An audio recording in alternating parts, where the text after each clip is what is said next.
हो गई, पूजा पाठ किया, विवेकानंद जी मुरझा गए। पंडित जी सब खेल को देख रहा है, भट्टी पुजारी सब खेल को देख रहे हैं। शाम के समय बूढ़ा व्यक्ति लाठी टांगते टेकते टेकते मंदिर में पहुंचा तो विवेकानंद जी फूट फूट के रोने लगे। मंदिर के पुजारी ने कहा, स्वामी जी बच्चे को देखकर मुस्कुराए क्यों, जवान को देखकर मुरझाए क्यों, और बूढ़े को देखकर रो क्यों रहे हो? विवेकानंद ने कहा, पुजारी जी बच्चे को देखकर बड़ी खुशी हुई कि उसके माता पिता ने क्या संस्कार दिए हैं। 5 वर्ष की अवस्था से वो भगवान के दरबार में आ रहा है, पूजा पाठ कर रहा है। उसके मन में कभी तो भाव जाएगा कि घंटी क्यों बजाते हैं, परिक्रमा क्यों करते हैं, जोत क्यों जलाते हैं, चरणामृत क्यों पीते हैं, और जब दर्शन करते हैं तो आंखें बंद क्यों हो जाती है। हमको विधायक जी को देखना है, नवीन वर्मा जी को देखना है, गजराज जी को देखना है तो आंखें खोलकर तो देखेंगे, आंखें बंद कर लेंगे तो क्या देखेंगे इन्हें? दीदार तो आंखें खोल कर होती है। पर वहां जब भगवान का दीदार करने गए और अंदर की आत्मा से बोलिएगा, जब आप हाथ जोड़ते हो तो आपकी आंखें बंद होती नहीं होती है? क्यों हो जाती है? गए तो थे दर्शन करने, आंख क्यों बंद हो गई आपकी? क्योंकि उसमें प्राण प्रतिष्ठा किया गया, उसमें शक्ति है। उसने कहा, मंदिर मंदिर मूरत मेरी, कहीं न देखी सूरत मेरी। अरे यहाँ तो मेरी मूर्ति है, मैं जो सूरती है वो तेरे घर के भीतर में है, तू अंदर में झांक के देख, मैं वहां तुझे दीदार दूंगा। मन मंदिर तन भेष कर अंदर, घटी भीरत नावा, एक सबर तेरे प्राण बसत है, बहुरी जन्म नहीं आवा। मन मंदिर दिल द्वारिका, काया काशी जान, और 10वां द्वारा। विधायक जी मिट्टी का लगाए, गजराज जी मिट्टी का लगाए, मिट्टी का पट्टी का लगा हुआ दिख रहा है। ये क्या है? ये 10वां द्वार है। मन मंदिर दिल द्वारिका, 10वां द्वारा देहरा, तामे ज्योति पहचान। परमात्मा ने 9 द्वार तो खोल दिए आपके। अब मैं आपसे पूछता हूं, कौन से द्वार खोले आपको बताइए आप? 9 द्वार खुले सबके, 2 आंख के, 2 कान के, 2 नाक के, 1 मुंह के साथ, 2 कमर से नीचे का जो 3 द्वार है, 9 द्वार खोल दिए परमात्मा ने। 10वां द्वार पे ताला मार दिया उन्होंने। कहा, जो मेरा होगा, जो मेरा सच्चा सपूत होगा ना, ईश्वर अंश जीव अविनाशी, जो मेरा होगा वो मुझे खोज लेगा। नहीं तो दुनिया में आएगा, मरेगा, पुनः जन्म पुनः मरणम पुनः जननी जठरे शयनम, यह संसारे घर दुस्तारे कृपा पाही पाही पुरारे, भज गोविंदम भज गोविंदम भज गोविंदम उन्मते। वो जन्मेगा, मरेगा, 9 महीने कष्ट को भोगेगा। तो 10वां द्वार पे ताला लगा दिया। राम नाम है सबके पास और चाबी है सदगुरु के हाथ। वो ताला का चाबी जो है वो संतों के पास होते हैं, सदगुरु के पास होते हैं। और माननीय अतिथिगण, जब आप संतों के शरण में बैठोगे तो 10वां द्वार को खोल देगा। और जब 10वां द्वार तेरा तामे ज्योति पहचान, तो सूर्य के समान ज्योतिपायमान हो रहा है। गीता में अर्जुन ने को भगवान कृष्ण ने कहा, न तद भासते सूर्यो शशांकोन पावकः यत् गत्वा न निवर्तन्ते तद्धामं ब्रह्मम्। उस प्रकाश के सामने कहा, क्यों नेत्रम दर्शयामि, किस आंख से देख रहे हो?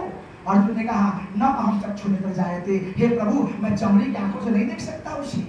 चमड़ी की आंखों से मैं देखूंगा ऐसा ज्वाला में जलकर खाक हो जाऊंगा। देख रहा हूं पर ये नेत्र मेरा बंद है। वही जहां तिलक लगाए हो, आप तो उत्तराखंड देवभूमि के रहने वाले हैं। हमारे पहाड़ों में जाकर देखिए, आज भी गांव में माताएं धान लगाती है और बाल काटती है, छप्पर में टांग के रखती है।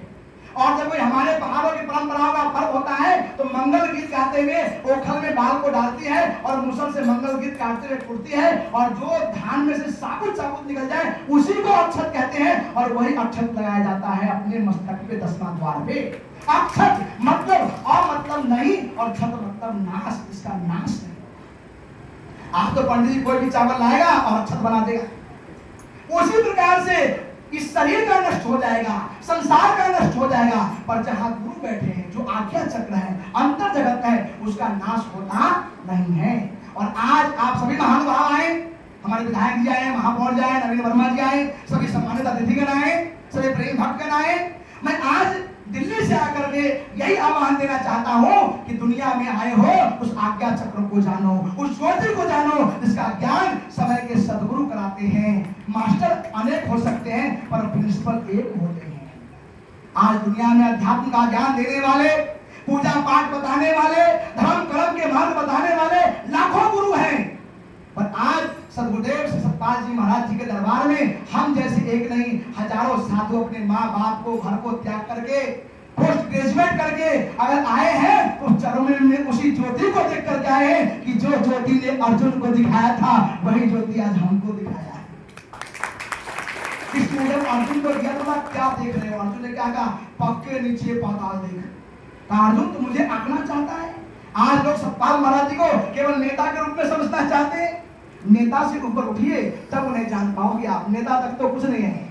नेता में तो कभी हारते हैं, कभी जीतते हैं, कभी मंत्री बनते हैं, कभी नहीं बनते हैं। ये तो आना जाना है, पर उनका जो उद्देश्य है संसार का कल्याण करना।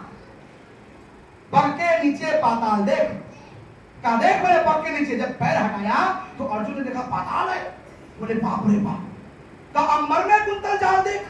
अपना मुंह खोला, आंख मेरे मुख कैंडल, सारा 14 लोग समाया हुआ है। अरे बाप रे बाप। अर्जुन चल जाके गिर गया। का पग के नीचे पाताल देख, अंबर में कुंतल जाल देख। सब जन मुझी से पाते हैं, फिर लौट मुझी में आते हैं, फिर लौट मुझी में आते हैं। का सारा संसार को देने वाला मैं हूं, तुम मुझे क्या दे?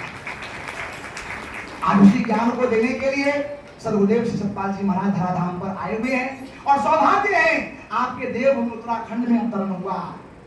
जनपद पौड़ी के जो ब्लॉक पोखरा के गांव सेरिया खाल में एक छोटे से गांव में उनके पिता हंस जी महाराज सन 1900 में अवतार लिए।